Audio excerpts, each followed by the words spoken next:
Hello, this is Pastor Matthew Woods from Grace Lutheran Church in New Albany, Indiana, and this is the weekly devotion for August 16, 2021. Let Creation Sing for Joy. That's our title for today.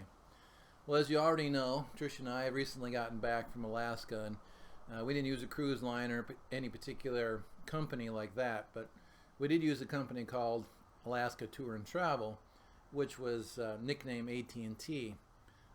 By those that knew him. First time I heard this at the car rental, I kind of wondered, how do they know what kind of phone company we use after all?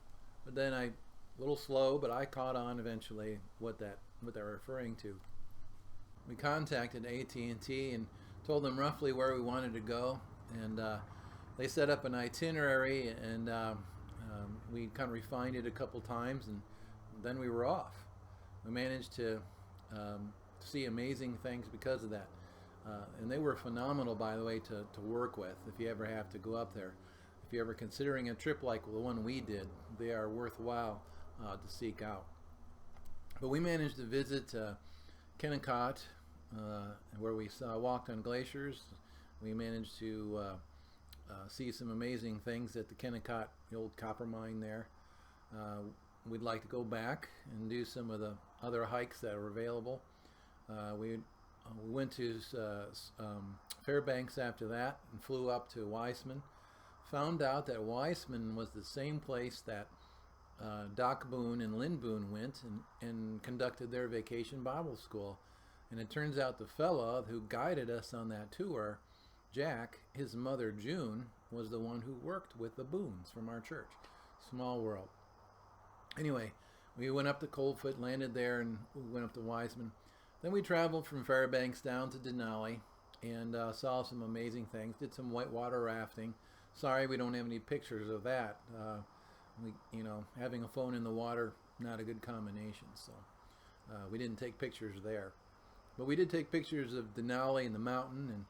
And afterwards, we flew around the mountain in Talkeetna. We traveled next. By the way, the lodge in Talkeetna was amazing. It was probably our favorite place.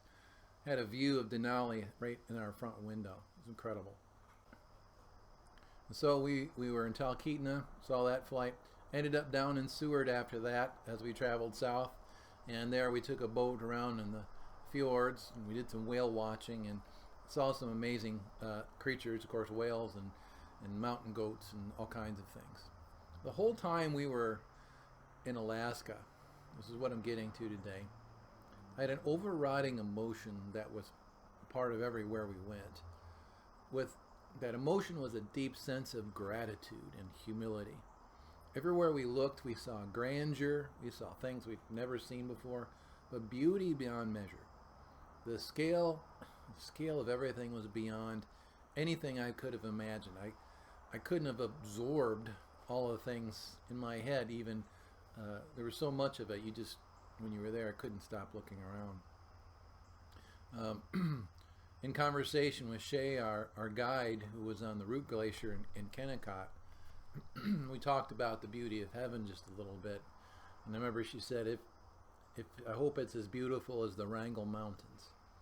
Well, I completely understood the feeling that she had on this. The beauty that surrounded us, I can only imagine how much more beautiful heaven will be. If God can make a fallen world look that good, imagine what a perfect heaven will look like. The scale of it even, how big that will be. Trish and I both felt privileged to have seen it. And we were both awed and humbled by everything that we had experienced. And so we have a sense of gratitude that has followed us the whole way. This brings me to Psalm chapter 8 today. I think the Psalm 8 captures how we felt in Alaska. And maybe because of that trip, I can relate to the psalmist just a little bit more. I can get a sense of the feeling of it when it was written. So let's take a listen in Psalm chapter 8 just for a minute. It's a psalm of David, and it says, "Lord, our Lord, how majestic is your name in all the earth." Hold on. There it is. "Through the praise of children and infants, you have established a stronghold against your enemies, to silence the foe and the avenger. When I consider your heavens, the work of your fingers, the moon and the stars, which you have set in place. What is mankind that you are mindful of them? Human beings that you care for him? You have made him a little lower than the angels and crowned him with glory and honor. You have made him ruler over the works of your hands and put everything under his feet, all flocks and herds and animals of the wild, the birds in the sky and the fish in the sea and all that swim the paths of the seas. Lord, our Lord, how majestic is your name in all the earth. The psalm says, who am I that you are mindful of me, rather? And yet all this creation, as powerful as it is, cannot overshadow the value of a human being. Isn't that neat? All this beauty, and yet God made all this creation to share with us this humanity. He put Adam and Eve on the earth to rule over it and subdue it. But we also know that the planet itself gives witness to the greatness of God. We see this greatness of God played out. Denali, the bus driver of Denali, the pilot in Talkeetna, even Shay found their way to Alaska on a short term. They go for a summer and they would visit. But something got into them. The Alaska got in their blood. They came back for another summer and then another, and they kept coming back. The place has a definite magnetism. The landscape, the wildlife. It's the bears we saw, the moose we saw, the whales we saw, even the aurora, the northern lights. We didn't get to see those, but they're a draw. I think Alaska is a place that draws one closer to our Creator. Even if one does not know the Lord, you can sense the divine in this stuff. One can sense a touch of the divine in all of Alaska's beauty, and something deep down, something that's ingrained in all of humanity's DNA, wants to be part of that. Now, I can certainly appreciate the draw. Trish and I are already thinking, dreaming about a return trip. What a tremendous place.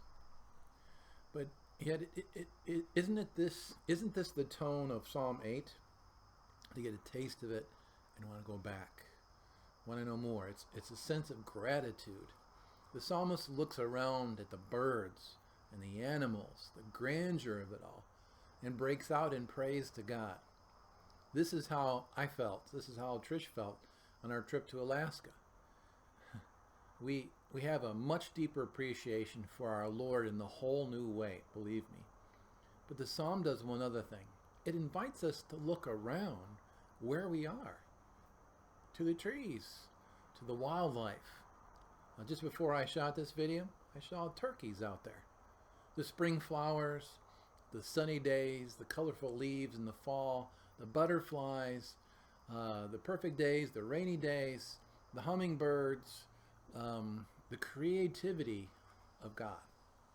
It's all designed to instill in us a longing for the Lord, to witness to God. There is a gratitude that in all that detail, you and I are still His favorite part of creation.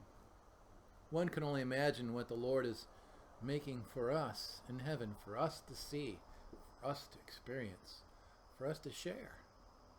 I imagine it'll be a beautiful place. And now, the Lord bless you and keep you. The Lord make His face shine on you and be gracious to you. The Lord look upon you with His favor and forever and always give you His peace in Jesus. I'm Pastor Woods. Good to be with you, and thanks for visiting again with us here online. We'll see you next time. Bye-bye.